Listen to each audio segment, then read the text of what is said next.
새벽교회 유치부 친구들, 이 시간 기도로 예배를 시작하겠습니다.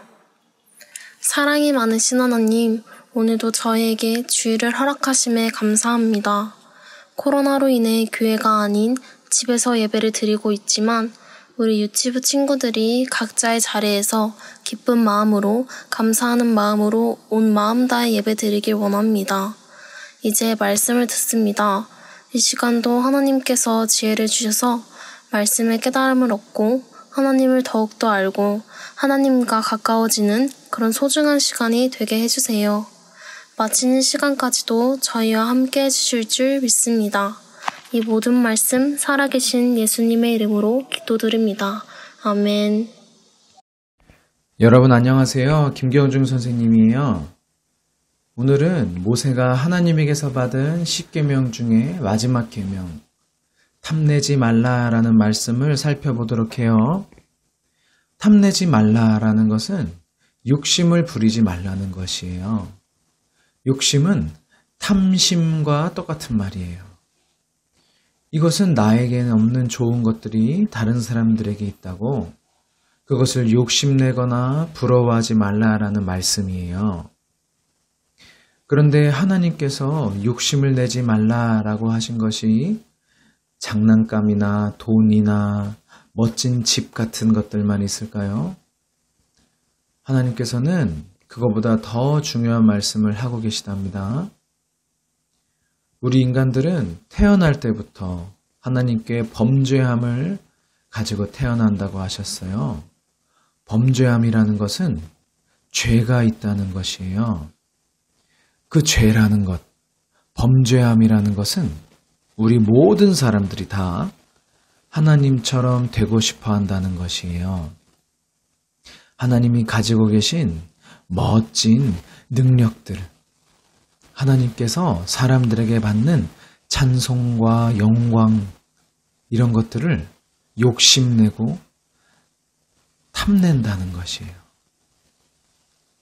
그래서 모든 사람들은 자기 자신이 하나님께서 지으신 작고 연약하고 때로는 크고 작은 실수도 할 수 있는 피조물이지만 그런 자신을 인정하지 못하고 나는 무조건 잘해야 해, 실수하면 안 돼, 성공해야 돼, 불행하면 안 돼, 나는 다른 사람을 도와주는 사람이 되어야지, 다른 사람의 도움을 받는 사람이 되면 안 돼 라고 생각하는 거예요.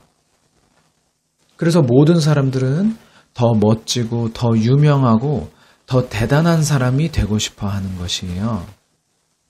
이 모든 이유들은 바로 나도 하나님처럼 되고 싶다라는 탐심과 욕심 때문이에요.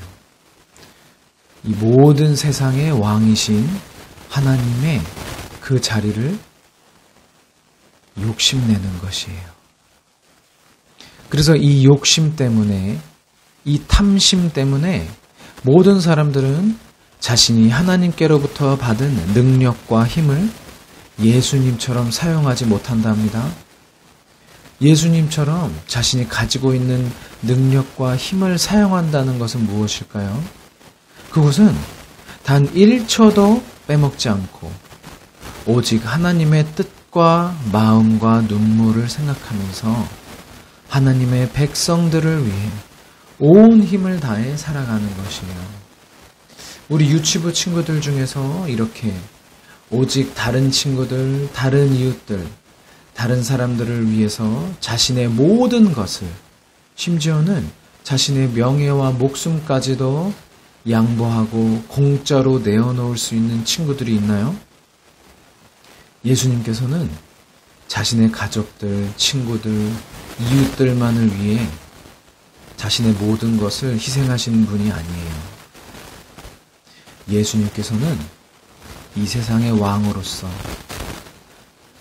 자신을 죽도록 미워하고 자신을 십자가에 못 박기까지 미워했던 원수들을 위해서도 자신의 목숨을 바치셨어요. 눈물을 흘려주셨어요. 그리고 기도도 해주셨어요. 그러므로 모든 인간이 마음 깊은 곳에서 욕심내고 탐내고 있는 하나님의 자리는 멋지고 대단하고 유명하고 박수받는 자리가 아니랍니다. 하나님의 자리는 바로 자신이 사랑하고 좋아하는 사람들만을 위해서가 아니라 자신의 원수들을 위해서도 목숨까지 버릴 수 있는 자리예요.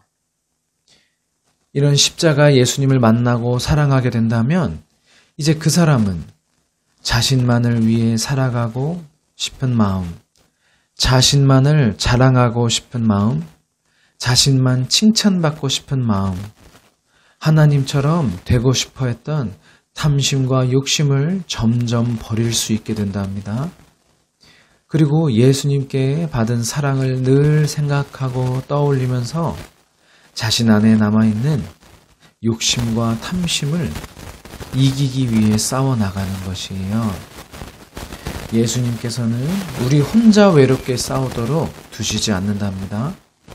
늘 성경의 말씀을 통해서 우리를 인도해 주시고 우리가 힘들고 지칠 때 예수님께 기도하면 또 다른 큰 기쁨과 힘도 주시는 것이에요. 우리가 잘 아는 사도 바울도 예수님을 만나기 전에는 하나님께서 지키라고 하신 계명들을 통해 자신이 주인공이 되려고 했었어요. 그래서 어떻게 하면 하나님께서 주신 계명들을 내가 멋지게 지킬 수 있을까를 생각했어요. 그리고 그 반대로 하나님의 계명들을 잘 지키지 않거나 잘 지키지 못하는 사람들을 못살게 괴롭히고 무시했어요. 그리고 가장 중요한 것은 하나님께서 주신 계명들을 하나도 지키지 못할지라도 오직 나 예수님만을 믿으면 구원을 받는다고 말씀하신 예수님을 정말 미워했어요. 그러다가 십자가에서 죽으시고 부활하신 예수님께서 사도 바울에게 찾아오셨어요. 하나님처럼 예수님처럼 되고 싶어 했던 사도 바울은 그런 자신의 욕심과 탐심을 버릴 수 있게 되었어요. 그래서 오직 자기 자신을 위해 사도 바울을 위해 십자가를 지신 하나님, 이 온 세상의 왕이신 예수님을 사랑하게 되었어요. 그래서 사도 바울은 자신을 구원하신 예수님께 매일매일 감사드리며 사도 바울이 목숨이 끝나는 날까지 오직 예수님만을 자랑하고 예수님만을 전했어요. 그리고 사도 바울은 지치고 힘들 때마다 하나님의 말씀을 읽고 또 예수님께 기도드렸어요. 이렇게 말씀을 가까이 하고 예수님께 기도하는 사람들은 하나님께서 주시는 행복이, 즉 예수님께서 나를 얼마나 사랑하셨는지 알아가는 행복이 그 마음에 가득 찬답니다. 그래서 이제 자신만을 사랑하고 하나님께서 받으시는 영광을 탐내고 욕심내던 사람에서 예수님처럼 다른 사람을 사랑할 수 있는 사람으로 점점 변하게 되는 것이에요. 나에게 힘든 일이 있었던 이유는, 내가 지치고 힘들었던 이유는 나와 같이 힘든 일을 똑같이 겪게 될 사람들을 이해하고 공감하고 도와줄 수 있게 하나님께서 인도하셨던 것이로구나. 나에게도 예수님처럼 다른 사람을 사랑하고 봉사할 수 있는 기회를 주시다니 하나님 감사합니다 라고요. 이 행복이 우리 마음과 영혼과 삶에 가득하기를 예수님의 이름으로 축복합니다. 기도하겠습니다. 하나님 아버지 감사합니다. 저희가 전에는 하나님의 자리를, 예수님의 자리를 욕심내고 탐내던 사람들이었습니다. 하나님처럼 멋진 존재가 되고 싶어서 자신만을 위해 살아가던 우리가 이제는 예수님께로부터 받은 사랑을 통해 다른 사람을 섬기고 사랑할 수 있는 사람으로 완성해 주시옵소서. 예수님의 이름으로 기도했습니다. 아멘.